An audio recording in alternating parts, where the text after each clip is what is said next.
ప్రపంచంలో ఎక్కడున్నా మీ గోత్రనామాలతో వేదమందిర్ నిర్వహించే ఆన్లైన్ పూజలు హోమాల ద్వారా దైవ అనుగ్రహాన్ని పొందండి. Hi, welcome to I dream తెర వెనుక కథల కార్యక్రమానికి స్వాగతం. తెలుగు సినీ పరిశ్రమలో దర్శకులు ఎంతమంది ఉన్నా కేవీ రెడ్డి గారి స్థానం మాత్రం ఎప్పటికీ ప్రత్యేకం.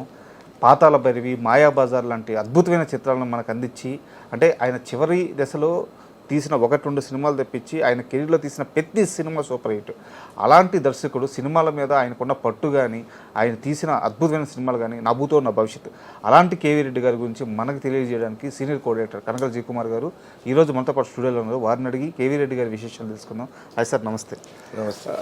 కొంతమంది వ్యక్తుల గురించి మాట్లాడుకునేటప్పుడు వాళ్ళు సాధించిన విజయాలు అవి గుర్తొస్తుంటేనే ఒళ్ళు పులకించిపోతుంటాయి. అవును, డెఫినెట్గా. ముఖ్యంగా కేవీ రెడ్డి గారు కేవీ రెడ్డి గారు కదిరి వెంకటరెడ్డి, ఆయన దర్శకుడే కాదు, దర్శకులకు మార్గదర్శకుడు, దిగ్దర్శకుడు. ఆయన మ్యాథమెటిక్స్లో దిట్ట. సో అలాగే ఆయన తీసినటువంటి సినిమాలు కూడా చాలా లెక్కసరిగా ఉంటాయి. అంటే లెక్కసరిగా అంటే టోటల్ కథని, టోటల్ షార్ట్స్ అన్ని రాసి, ఆ షార్ట్స్కి ప్రతి షార్ట్కి లెంగ్త్ తీసి, సో ఈ ఫుటేజీ, ఈ సినిమాకి మొత్తం ఫుటేజీ 14,200 వస్తుంది అని అంటే కరెక్ట్గా 14,000కి ఒక 100 తేడాతో ఉంటుంది, అటో ఇటో. అంటే సో అంత లెక్కసారిగా మనిషి కూడా లెక్కసారిగా ఉంటాడు. సో ఏం తీయాలో స్క్రిప్ట్ మీద ఉన్నప్పుడే ఆయనకి ఒక క్లారిటీ ఉంటుంది.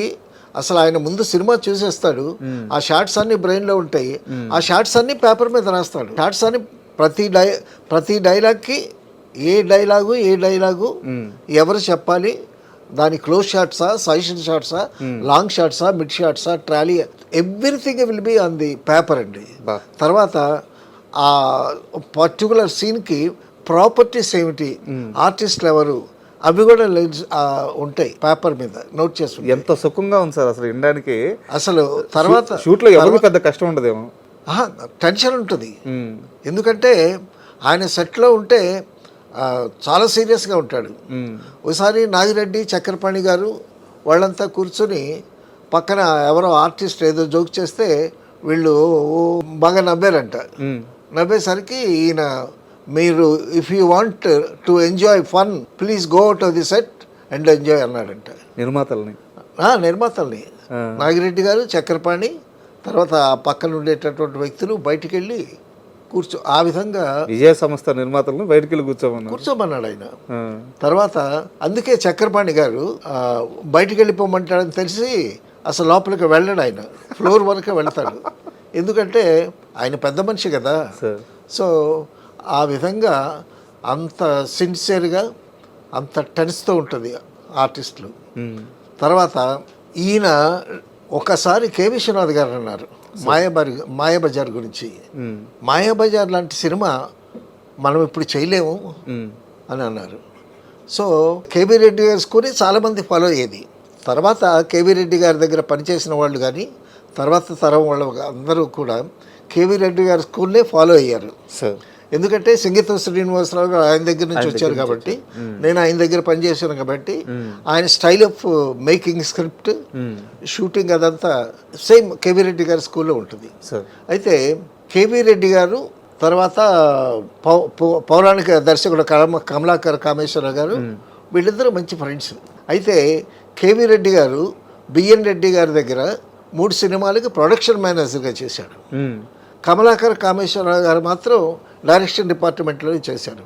అయితే కేవీ రెడ్డి గారికి డైరెక్ట్ అవ్వటానికి కానీ, తర్వాత విజయవాహిని స్టూడియోలు ప్రారంభించడానికి కానీ మూలం ఎవరంటే మూలా నారాయణ స్వామి గారు అని కేవీ రెడ్డి గారి ఫ్రెండ్. వీళ్ళిద్దరూ హై స్కూల్ నుంచి స్నేహితులు. హై స్కూల్లో చదువుతుండగా వాళ్ళ ఊరికి బైస్కోప్ వచ్చిందంట. వాళ్ళు హై స్కూల్ చిన్నపిల్లలు, బైస్కోప్ వస్తే అందరూ బైస్కోప్ చూస్తున్నారు. వీళ్ళు ఎగబడి చూశారంట. చూసి భలే ఎక్సైట్ అయ్యారంట.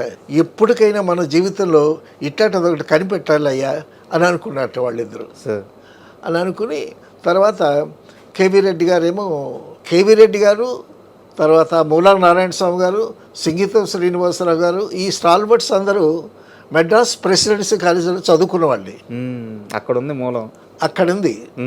అయితే ఈ మూలా నారాయణ స్వామి గారు సినిమా చేద్దామనే ఉద్దేశంతో మెడ్రాసు వచ్చేటప్పటికి కేవీ రెడ్డి గారు ఒక ఫ్రెండ్తో బిజినెస్ చేస్తున్నారు మెడ్రాస్లో.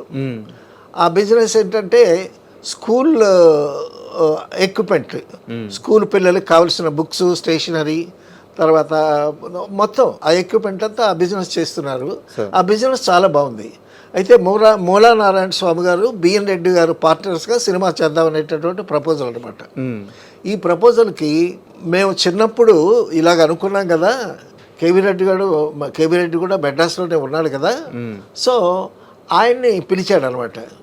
సినిమా తీస్తున్నాము, నువ్వు కూడా రా, నీకు కూడా ఆ ఇంట్రెస్ట్ ఉంది కదా, మన ఇద్దరం చిన్నప్పటి నుంచి బయోస్కోప్ చూసినప్పటి నుంచి ఒక ఆలోచనలో ఉన్నాం కదా అని అంటే కేవీ రెడ్డి గారు సంశయించాడు. ఏంటంటే అక్కడ బిజినెస్ బాగుంది, బాగున్న బిజినెస్ వదులుకొని ఇది బాగుంటుందో లేదో ఈ సినిమా బిజినెస్లోకి ఫీల్డ్లోకి వెళ్ళటం ఎందుకు అనేటటువంటి శంకలో ఉంటే, అప్పుడు బిజినెస్ ఫ్రెండ్ అన్నాడంట, సినిమా అనేది గ్లామర్ కదయ్యా, వెళ్ళవయ్యా, ఒక 6 months టైం తీసుకో, అక్కడ కానీ బాగాలేకపోతే మళ్ళీ వచ్చేసే మన బిజినెస్ మనకు ఉంటుంది అని అంటే, అబ్బా ఇద్దరు ఫ్రెండ్స్ కానీ లేకపోయి ఉంటే కేవీ రెడ్డి గారు అనే అసలు ఆ దర్శకుడు ఇండస్ట్రీకి వచ్చేవాడు కాదు, పాతాల భైరవి, మాయాబజార్ ఉండే. అసలు కేవీ రెడ్డి గారు మరొకటి ఉంది, చాలా అద్భుతమైనటువంటి సంఘటన. సరే అది తర్వాత చెప్దాం. సరే కేవీ రెడ్డి గారు వచ్చారు. కేవీ రెడ్డి గారు వచ్చి కేవీ రెడ్డి గారిని ప్రొడక్షన్ మేనేజర్గా పెట్టారు. ప్రొడక్షన్ మేనేజర్గా బిఎన్ రెడ్డి గారి సినిమాలకి ప్రొడక్షన్ మేనేజర్గా జాయిన్ చేశాడు ఆయన. జాయిన్ చేస్తే కేవీ రెడ్డి గారు ప్రొడక్షన్ మేనేజర్ పేరే కానీ అన్ని శాఖల్లో ఆయన అబ్జర్వ్ చేశాడు, అన్ని శాఖలను అబ్జర్వ్ చేశాడు. ఆ కండిషన్ మీద వెళ్ళాడు, నేనైతే వస్తాను, ప్రతి శాఖలో కాస్త తెలుసుకోవటం కోసం నేను తలదూరుస్తాను అనే కండిషన్ మీద వెళ్ళాడు. ఆ విధంగా 3 సినిమాలకి బిఎన్ రెడ్డి గారి దగ్గర పనిచేశాడు. తర్వాత ఆ అనుభవంతో కేవీ రెడ్డిని డైరెక్ట్ చేద్దామని మూలా నారాయణ స్వామి గారు ప్రపోజల్ అనమాట. అప్పుడు ఆయనేమో ప్రొడక్షన్లో ఉన్నాడు కేవీ రెడ్డి గారు.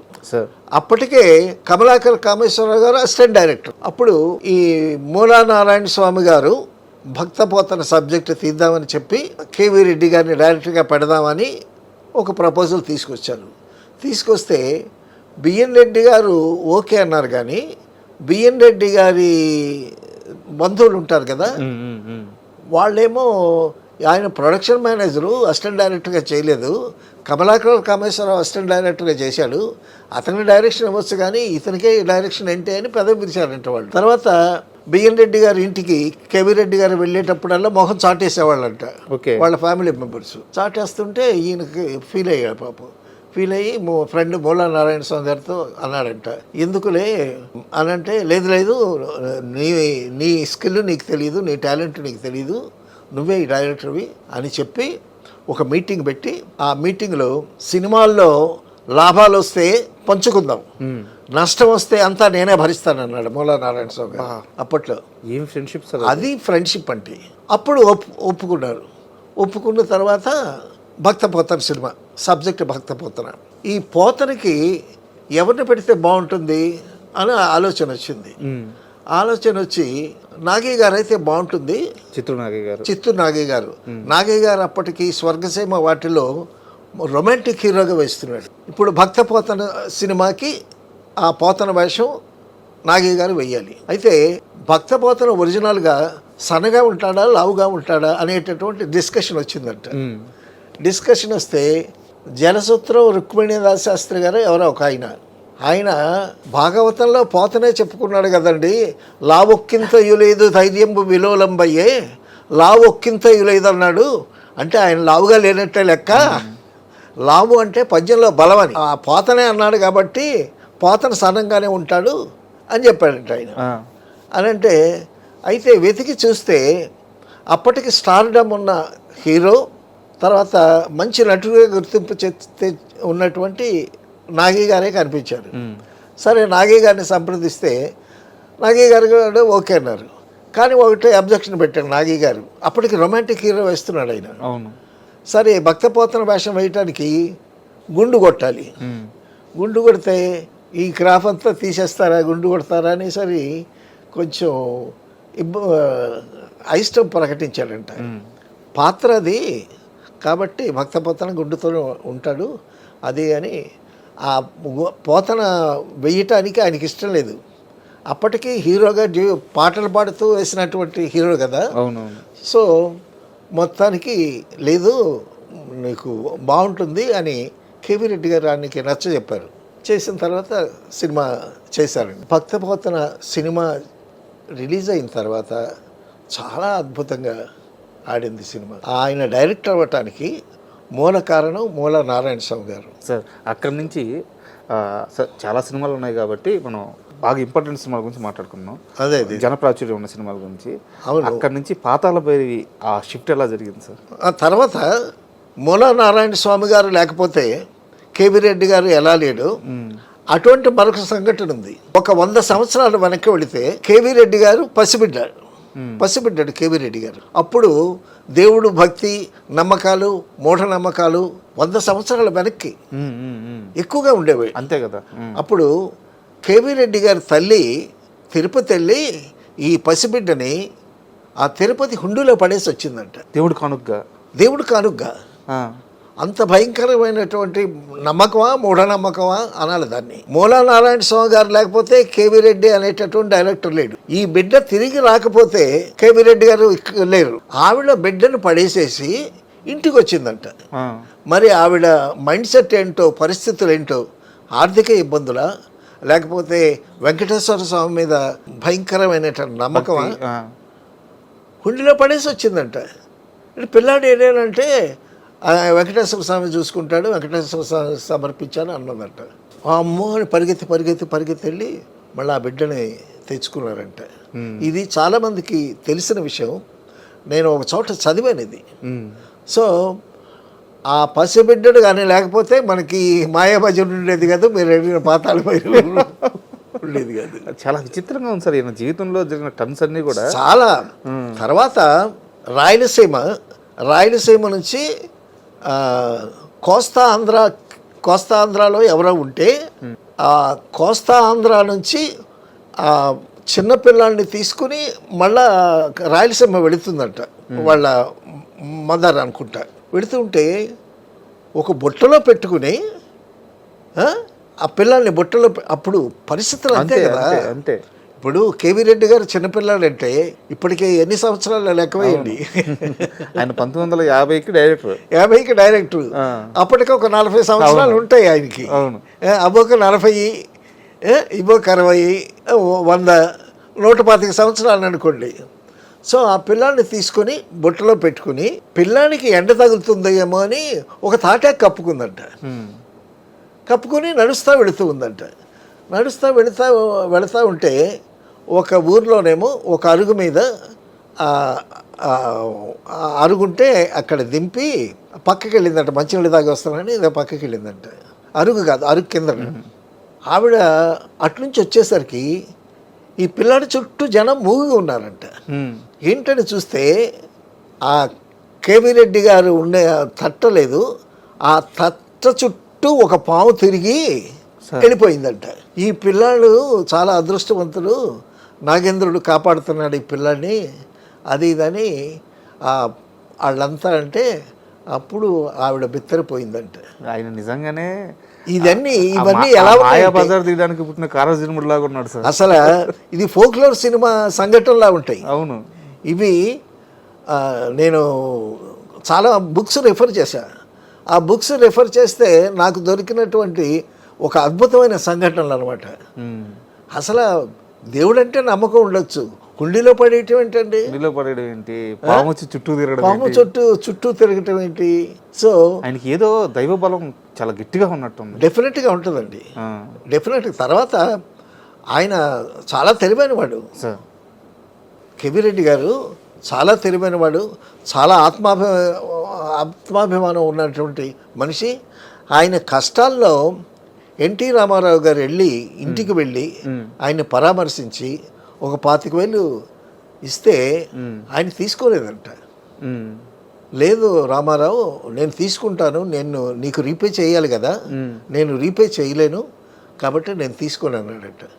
అనంటే అప్పుడు కేవీ రెడ్డి గారు అదేం కాదండి మీరు తీసుకోండి. కేవీ రెడ్డి అంటే రామారావు గారు అన్నమాట ఇది. రామారావు గారు, కేవీ రెడ్డి గారు రామారావు గారితో అన్నమాట, మీరు తీసుకోండి, నేను ఒక సినిమా చేస్తున్నాను, శ్రీకృష్ణ సత్య అనుకుంటా చేస్తున్నాను, మీరు దానికి పని చేయండి అని అంట.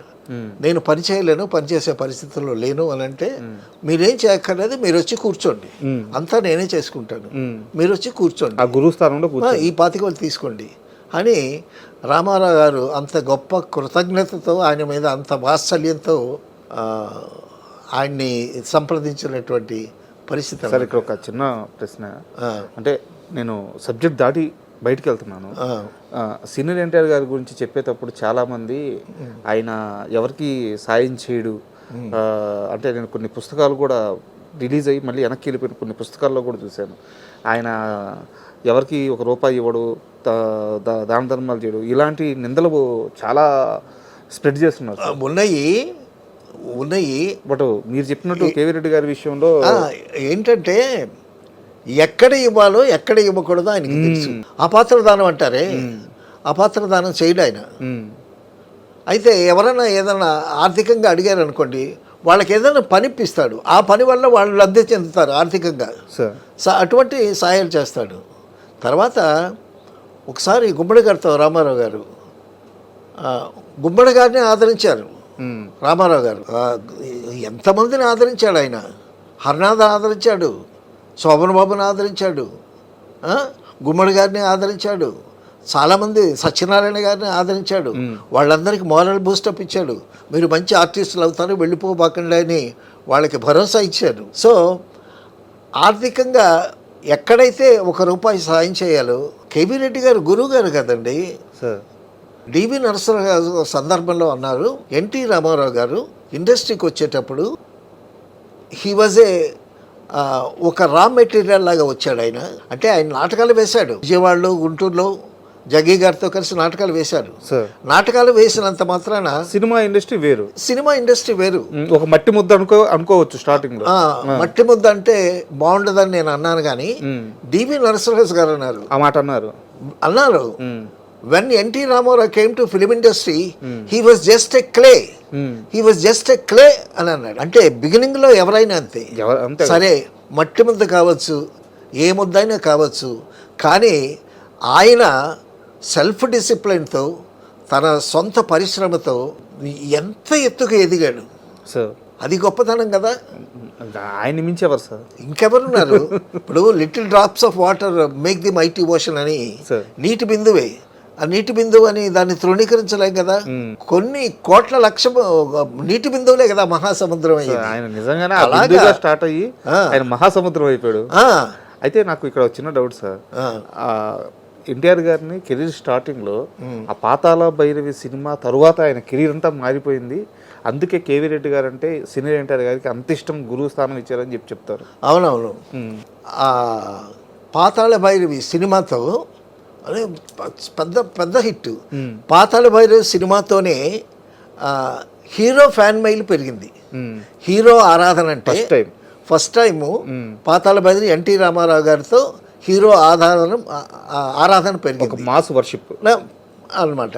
తర్వాత ఎస్వి రంగారావు కూడా ఆ సినిమా అంత పేరు వచ్చింది, రామారావు గారికి ఎంత పేరు వచ్చిందో ఎస్వి రంగారావుకి మలయాళ మాంత్రికుడిలాగా వచ్చింది. ఎస్వి రంగారావు ఒక దశలో బ్రదర్ వీళ్ళిద్దరూ బాగా ఫ్రెండ్లీగా ఉండేవాళ్ళు. రామారావు గారు, ఎస్వి రంగారావు గారు చాలా ఫ్రెండ్లీగా ఉండేవాళ్ళు, చక్క భుజాల మీద చేతులు వేసుకుని ఉండేవాళ్ళు. ఆ ఫోటోలు కూడా ఉన్నాయి.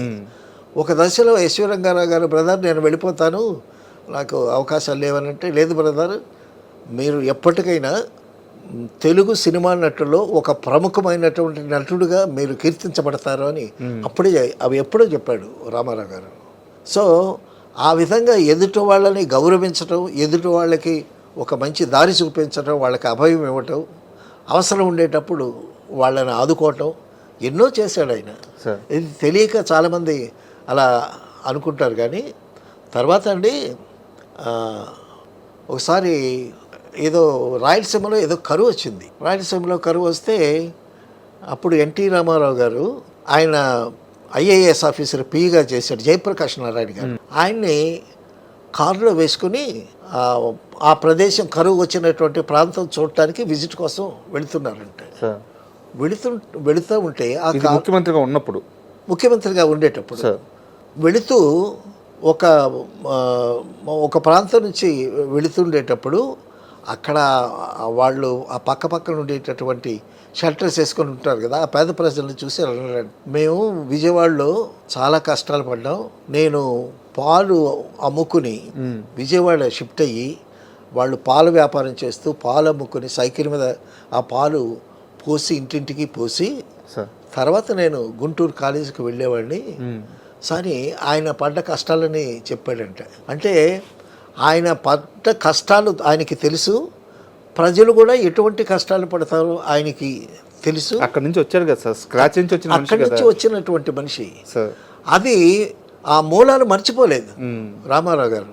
అందుకే ప్రతి ఒక్కరికి గుమ్మడి గారిని ఒకసారి కూడా, బ్రదర్ మీకు ఎంత వస్తుంది నెలకి, ఎంత వస్తుంది అని అలాంటే ఏదో ఒక అమౌంట్ చెప్పారు. ఆయన చెప్పిన అమౌంట్లో సగమే వస్తుందంట రామారావు గారికి అప్పట్లో.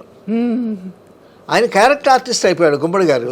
చాలా సినిమాలు, అన్ని సినిమాల్లో ఆయనే ఒక మానవ రూపంలో ఉన్నటువంటి మహనీయుడు అండి ఆయన. అయితే మనం కాస్త డైవర్ట్ అయిపోయాము, కేవీ రెడ్డి గారి విషయానికి వచ్చేద్దాము. కేవీ రెడ్డి గారు ఆ పాతాళభైరవి సక్సెస్ తరువాత ఇంకా ఇండస్ట్రీలో విజయ సంస్థ అన్న, ఎన్టీఆర్ గారి డేట్స్ అన్న, కేవీ రెడ్డి గారి డేట్స్ అన్న, ఆయనతో సినిమా అన్న ఒక ప్రభంజనం అంట, అసలు అందరూ ఎదురు చూసేవాళ్ళు అంట. అవును, డెఫినెట్గా. తర్వాత చిన్న చిన్న గమ్మత్తు అయిన విషయాలు ఉంటాయి. అన్నపూర్ణ వాళ్ళేమో కేవీ రెడ్డి గారితో సినిమా చేయాలి, వీళ్ళు వెయిటింగ్, 2 ఏళ్ళు ఎదురు చూసారంట, వెయిటింగ్. సరే పాతాళభైరవి చాలా అద్భుతంగా ఆడింది కదా. తర్వాత ఏదో ఎక్కడో ఇద్దరు మనుషుల మధ్య ఏవో చిన్న చిన్న తేడాలు వస్తూ ఉంటాయి. కేవీ రెడ్డి గారు అన్నారంట, పాతాళభైరవి అద్భుతం సక్సెస్ అయింది కదా, ఆ సక్సెస్లో ఉన్నాడు నాగిరెడ్డి గారు. ఏదో వాళ్ళ మధ్యలో ఏదో చిన్న పొరపక్షం, ఏదో మిస్అండర్స్టాండింగ్ ఏదో ఉన్నదేమో నిర్మాతల మధ్య, దర్శకుడి మధ్య. కేవీ రెడ్డి గారు ఒక మాట అన్నారంట, పాతాళభైరవి సినిమా సూపర్ హిట్ అవ్వకపోతే నాగిరెడ్డి గారు ఉల్లిపాయల వ్యాపారం చేసుకుని ఉండేవాళ్ళు అని అన్నారంట ఈయన. ఇది ఆయనకి తెలిసిందంట. తెలిసిన తర్వాత వాళ్ళిద్దరికీ కొంచెం దూరం పెరిగింది. ఈలోగా అన్నపూర్ణ వాళ్ళు దొంగరాముడు చేశాడు ఆయన. దొంగరాముడు చేసి దొంగరాముడు కూడా అన్నపూర్ణ సంస్థని మొట్టమొదటి సినిమా అద్భుతమైనటువంటి హిట్ ఇచ్చి చాలా అద్భుతంగా వీళ్ళ సంస్థ కూడా మామూలు సెంటిమెంట్ ఉండదు ఆ దొంగరాముడు. అవును, అన్నా చెల్లెళ్ళ సెంటిమెంట్. ఆ దొంగరాముడులో పాటలు కానీ, ఆ సినిమా కానీ, ఆ కథ కానీ చాలా అద్భుతంగా. సార్ దాంట్లో పాట ఉంటుంది సార్ అన్నా చెల్లెలది, నాకు గుర్తు రావట్లేదు, భలే పాట అది. దొంగరాముడులోనా? దొంగరాముడులో మ్యూజిక్ అన్ని పాటలు బాగుంటాయి. అందులో హైలైట్ ఏంటంటే సావిత్రి ఆర్ నాగేశ్వరరావు రారోయి మా ఇంటికి మా మాట ఉన్నది, మంచి మాట ఉన్నది అని చెప్పి, నీకు ఫుడ్ ఉంది, మందు ఉంది, ఆ ఫుడ్లో నంచుకొని అరకోడి కూర ఉంది అని పాట డ్యాన్స్ చేస్తూ సావిత్రి పాడటం, ఆర్ నాగేశ్వరరావుని మొత్తలో ముంచి తర్వాత టిట్ ఫర్ టాట్ చేస్తుంది అనుకోండి. ప్రతి సన్నివేశం చాలా అద్భుతంగా అడిగినటువంటి సన్నివేశాలు. సో ఆయన దగ్గర పనిచేసిన వాళ్ళందరూ కూడా కేవీ రెడ్డి గారి స్కూల్నే అనుసరించారు. ఏది మా గురుగారు విశ్వనాథ్ గారు కానీ, సింగీత శ్రీనివాసరావు గారు కానీ తర్వాత కలిసిపోతారు. మళ్ళా ఇప్పుడు ఒక మంచి నిర్మాత ఈయనకి కావాలి, ఒక మంచి దర్శకుడు నిర్మాతకి కావాలి. నా ప్రశ్న కూడా ఇదే, గ్యాప్ వచ్చిన తర్వాత మాయాబజార్ లాంటి అద్భుతం ఎలా మళ్ళీ తెరకెక్కింది అనేది అర్థం కాల. థింగ్స్ విల్ హ్యాపెన్ అండి. ఎందుకంటే ఎక్కడైనా పొరపచ్చాలు ఉంటే సర్దుకుంటారు. మనకి చిన్నపిల్లలు కాదు కదా వాళ్ళు. తర్వాత యోగి వేమన తీశాడు ఆయన. ఆ యోగి వేమన ఎంత ఇంపాక్ట్ చేసిందంటే, ఆ యోగి వేమన చూసి ఒక బాలుడు సినిమా చూసి ముమ్మిడివరం వెళ్ళి ముమ్మిడివరం బాలయ్య అయిపోయాడు ఆయన. అంత ఇంపాక్ట్ ఇచ్చింది యోగి వేమన. ఈ కేవీ రెడ్డి గారు తీసినటువంటి ఆ సినిమాలు, ఆ సన్నివేశాలని ఎంత గొప్పగా రక్తి కట్టిస్తారంటే గుండెలు పిండేస్తాయి అన్నమాట. అంత అద్భుతంగా ఉంటాయి. సో ఆ బాలగోపాలాన్ని ఏ విధంగా రంజింపజేయాలి. తర్వాత ఎంటర్టైన్మెంట్ వస్తే అసలు మాయాబజార్లో అహనా పెళ్ళి అంట, Savitri dance performance, Savitri performance చూడాలంటే అహనా పెళ్ళి అంట ఆ పాట ఒకటి చాలు. సో ఆ విధంగా ఈశ్వరం గారు మళ్ళా ట్రాన్స్ఫర్ అయ్యేటప్పుడు సావిత్రి ఈశ్వరం గారు అయ్యేటప్పుడు, ఈశ్వరం గారు మళ్ళీ సావిత్రి అయ్యేటప్పుడు ఆ గొంతులో తేడా అదంతా చూపించడం, చిన్న చిన్న మైన్యూట్ డీటెయిల్స్ కూడా చాలా అద్భుతంగా. సార్ ఇది మాయాబజార్ విషయంలో ఒక చిన్న డౌట్ ఉంది సార్. ఆ సినిమాలో ఎన్టీఆర్ గారు ఉంటారు, ఏఎన్ఆర్ గారు ఉంటారు, సూర్యకాంతం గారు ఉంటారు, చాలా లెజెండరీ పర్సన్స్ అందరూ ఆ సినిమాలో ఉంటారు. కానీ ఎవ్వరు కూడా నాకు ఇన్ని సీన్లు ఉన్నాయి, నా క్యారెక్టర్ ఎంతసేపు ఉంది, ఇలాంటి ఒక క్యాలిక్యులేషన్స్ వేసుకోలేదు. ఎన్టీఆర్ గారు చాలా తక్కువ సమయం కనిపిస్తారు, ఏఎన్ఆర్ గారు చాలా తక్కువ సమయం కనిపిస్తారు. సినిమా అంతా ఎస్వీఆర్ గారు, సావిత్రి గారు నడిపిస్తారు. అంటే కేవీ రెడ్డి గారు ఉన్న ధైర్యంతో అందరూ ఒప్పుకున్న విధానం. అవునవును. అయితే ఇది ఈ మాయాబజార్ అంతకుముందు ఎవరో తీశారు. అవునా? దానికి ఏదో ఒక మాతృక ఉంది. అయితే ఇది భారతంలో లేని కథ. అవును. దాన్ని చక్కగా కుక్కడప్ చేసి పాండవులు లేకుండా మాయాబజార్ తీశారు అని అందరికీ తెలుసు ఆ విషయం. తర్వాత అండి రామారావు గారు శ్రీకృష్ణుడు వేషం వేసిన తర్వాత అందరూ ఇళ్లల్లో పెట్టుకుని పూజ గదుల్లో రామారావు గారు ఫోటో పెట్టుకుని ఎట్టాగ దైవంగా కొలిచారో, రామారావు గారిని శ్రీకృష్ణుడు వేషం వేయటానికి కేవీ రెడ్డి గారు చేసినటువంటి ఎఫర్ట్స్ చెప్పుకోవాలి మనం ఇక్కడ. ఏంటంటే నాకు కూడా తెలియదు ఈ విషయం, శరత్ బాబు చెప్పాడు నాకు ఒకసారి. ఏంటంటే రామారావు శరత్ బాబు గారు నాకు బాగా ఫ్రెండ్ కదా. ఎన్టీ రామారావు గారిని శ్రీకృష్ణుడు వేషం వేయటానికి కేవీ రెడ్డి గారు చూస్ చేసుకున్నాడు. చూస్ చేసుకుంటే అది కొంతమందికి నచ్చలే. క్లియర్గా చెప్పండి, ప్రొడ్యూసర్లకి నచ్చలేదు కదా? నచ్చలేదు. అయితే అంతకుముందు ఫోక్లోర్ హీరో కానీ కృష్ణుడి వేషం కూడా, నారదుడి వేషం కూడా అన్నీ నాగేశ్వరరావు గారు వేసేసాడు. అప్పటికే వేసేసాడు నాగేశ్వరరావు గారు. ఫోక్లోర్ హీరో అంటే అప్పుడు నాగేశ్వరరావే. అయితే ఇప్పుడు ఆయన కృష్ణుడి వేషం కూడా వేశారు. ఇప్పుడు రామారావు గారు చేత కృష్ణుడి వేషం వేయించాలి. వేయిస్తూ ఉంటే ఎవరు పదవి విరిచిన వాళ్ళు విరిచారు. కానీ షూటింగ్కి రెడీ చేసిన తర్వాత రామారావు గారు రూమ్లో మేకప్ అవుతూ ఉంటే కేవీ రెడ్డి గారు వెళ్ళి దగ్గరుండి అవన్నీ కిరీటం అవన్నీ కాస్ట్యూమ్స్ గీచు మేకప్ అంతా సూపర్వైజ్ చేసి నేను ఎప్పుడైతే చెప్తానో అప్పుడు ఫ్లోర్లోకి రండి అని అన్నాడంట రామారావు గారిని. సో ఈయన ఫ్లోర్ దగ్గరికి వచ్చాడు. ఫ్లోర్ దగ్గరికి వచ్చిన తర్వాత కబురు పెట్టాడంట రమ్మని. అప్పుడు ఈయన కబుర్లో ఫ్లోర్లోకి ఎంటర్ అవుతున్నాడు. ఇంటి కిరీటం పెట్టుకొని కృష్ణుడి గెటప్తో పిల్లను గ్రోవ్ పట్టుకొని చక్కగా నడిచొస్తుంటే అటుపక్క కొంతమంది బాయ్స్, ఇటుపక్క కొంతమంది వాళ్ళు ఉంటారు కదా, వాళ్ళు ఆయన ఫ్లోర్లోకి రంగానే టకటకటకటకటమని చప్పట్లు కొట్టారంట. చప్పట్లు కొట్టేసరికి ఆ ఫ్లోర్లో ఉన్న వాళ్ళందరూ రామారావు గారిని చూశారంట. చూసి ఆహా అని అనుకున్నారంట. సో రామారావు గారు కృష్ణుడు వేషం వేయటానికి అక్కడ ఉన్న వాళ్ళని ఒప్పించడానికి ఆ కుర్రాళ్ళని కేవీ రెడ్డి గారు అరేంజ్ చేశారంట చప్పట్లు కొట్టడానికి. ఆయనలో ఒక ఆత్మవిశ్వాసం వస్తుంది, నిర్మాతలు ఒప్పుకుంటారు. అదే అసలు ఏం తెలియదు. అక్కడి నుంచి తర్వాత మీరు చూడండి, రామారావు గారు కృష్ణుడు వేసిన కేవీ రెడ్డి గారు టీవీ అప్పుడే కనిపెట్టాడండి మాయాబజార్లో. అది ఓపెన్ పేటిక మాయా పేటిక. అది వాళ్ళకి ఏది ఇష్టమైతే అది కనిపిస్తుంది అందులో. అసలు సావిత్రి ఓపెన్ చేయగానే నాగేశ్వరరావు గారు నీవేనా అని పాడతాడు. నీవేనా నన్ను తలచినది, నీవేనా నన్ను వలచినదని 4 పాటలు రాజేశ్వరరావు గారు చేశారు. తర్వాత కొన్ని కారణాల వాళ్ళు తప్పుకున్నారు. తర్వాత ఘంటసాల గారు చేశారు అనుకోండి. తర్వాత లాహిరిలో ఆ పడవ మీద జంటలు 3 జంటలు ఎంత హృదయంగా, ఎంత హాయిగా, ఎంత నవ్వుగా, అవును ఆ సీను ఎంత అద్భుతమైనటువంటి, ఇప్పటికీ మనసంతా ఒక ప్రశాంతంగా అయిపోతుంది, బ్రహ్మాండంగా ఉంటుంది. సో ఆ విధంగా పాట అనేది సినిమా కథ రన్కి బ్రేకే ఒక పాట. అలా కాకుండా పాటలో కూడా కథ నడుస్తుంది. అది కేవీ రెడ్డి గారి స్కూలు. ఒక పాట పాడితే కథాంశంతో పాటు పాట కూడా వెళుతుంది. సో ఆ విధంగా ఒక పాట సృష్టించిన, ఒక క్యారెక్టర్ సృష్టించిన ఘటోద్గజుడు ఇంట్రడక్షన్ అండి. ఘటోద్గజుడు వచ్చి కొండ మీద వాలేసరికి అక్కడి నుంచి పెద్ద బండ కింద పడుద్ది. అవును, షేక్ అయ్యి అట్లా బండ అంటే అంత పవర్ఫుల్ ఘటోద్గజుడు అని బలమని చెప్పడానికి. తర్వాత రచయితను ఉపయోగించుకునేటటువంటి పింగళి నాగేంద్రరావు గారుగా దానికి మాటలు పాటలు ఆయన చేత ఘటోద్గజుడు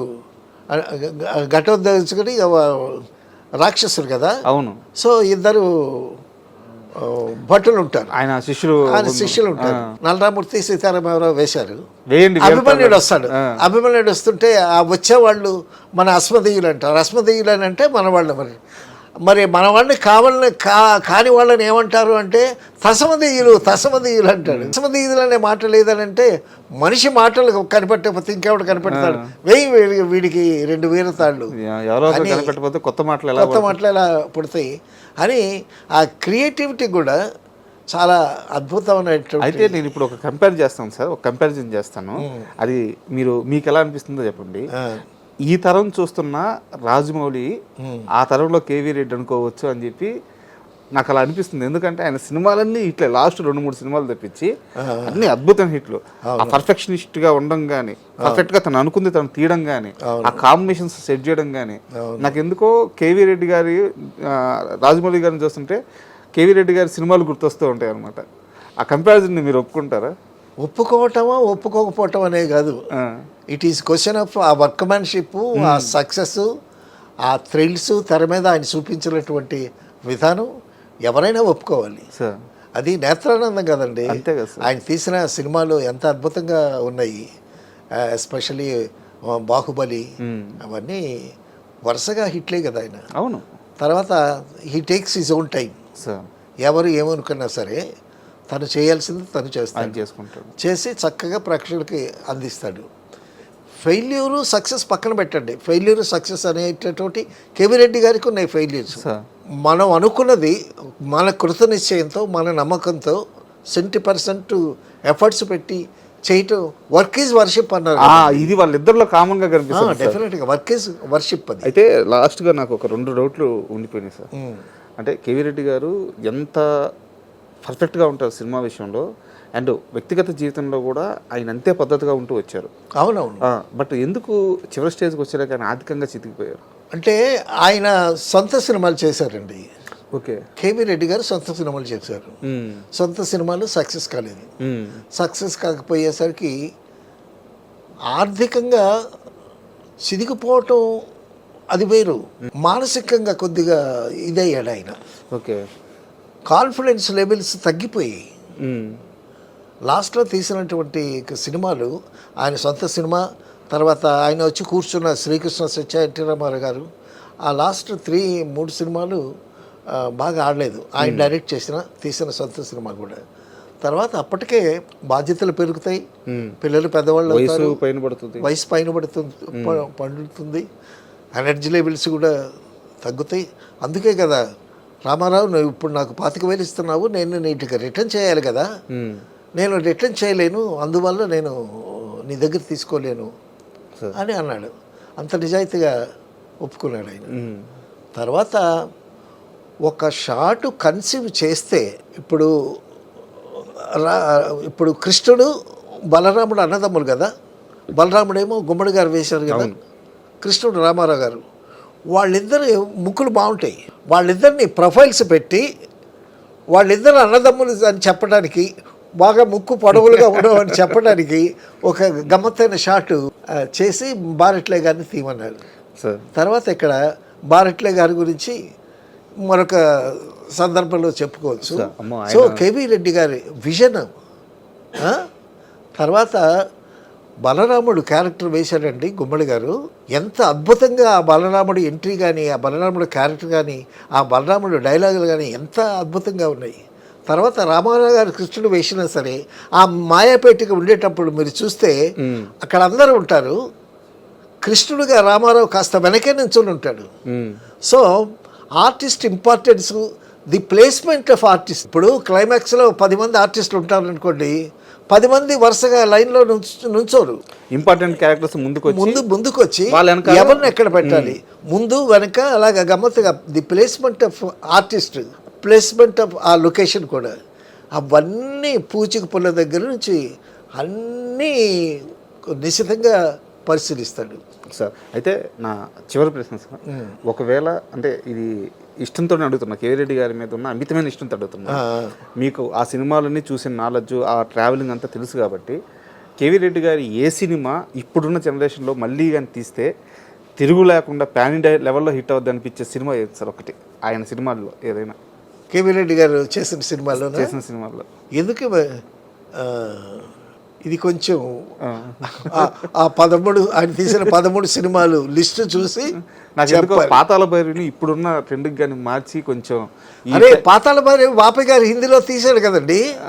ఇప్పుడు ఈ జనరేషన్లో మళ్ళీ నేను చెప్పేది ఈ జనరేషన్లో ఉన్నాయి ఆయన హిట్ సినిమాలు. మాయాబజార్ తీద్దామన్నా తీలేరు అనుకుంటే అది వేరే విషయం. మాయాబజారు తీయాలంటే అసలు ఆ సావిత్రి అది ఆ ఎస్వి రంగారావు ఎవరు ఆ మహానుభావులు, ఆ నటులంతా కూడా అలాంటి నటీనటులు మళ్ళీ ఎక్కడ దొరుకుతారు? నిజంగా చాలా పర్సనాలిటీస్. తర్వాత ఒక క్లోజ్ షాట్ పెట్టి సావిత్రికి కేవీ రెడ్డి గారు, అమ్మా అది చాలా మందికి తెలుసు, కళ్ళంటే 2 చుక్కలు రాల్చాలి అని అంటే కుడికన్నా ఎడం కన్నా అడిగిందట. సినిమాలో కూడా పెట్టారు.